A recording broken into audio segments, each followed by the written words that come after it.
Brendan Carr is President-elect Donald Trump's choice to lead the Federal Communications Commission. Aye. Commissioner Carr? Aye. The agency regulates TV and radio broadcasters, telephone and internet providers, and satellites.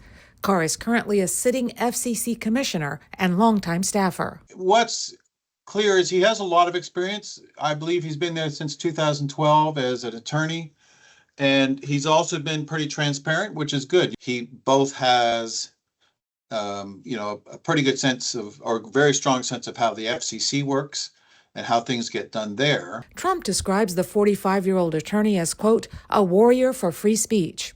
Carr wrote about the FCC in the Conservative Policy Priority Handbook, Project 2025, saying that social media companies suppress certain political views, and he wants to police TV networks for bias. Americans have lived under an unprecedented surge in censorship over the last couple of years, and we have to work together to smash the censorship cartel.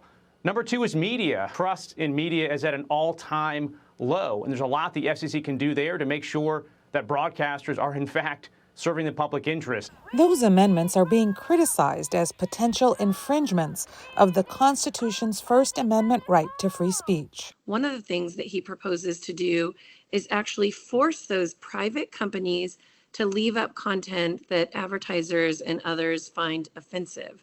So, in other words, using the power of the federal government to force certain kinds of speech to be hosted by private companies. Carr also wants to get internet access to more Americans, and he's expressed national security concerns around China-made technology and equipment providers, as well as the Chinese-owned social media platform TikTok, for possibly gathering information about Americans on behalf of the Chinese Communist Party, or CCP. The CCP doesn't come at the U.S. and our freedoms through any one particular vector. They come through all sorts of devices. They come through all sorts of services.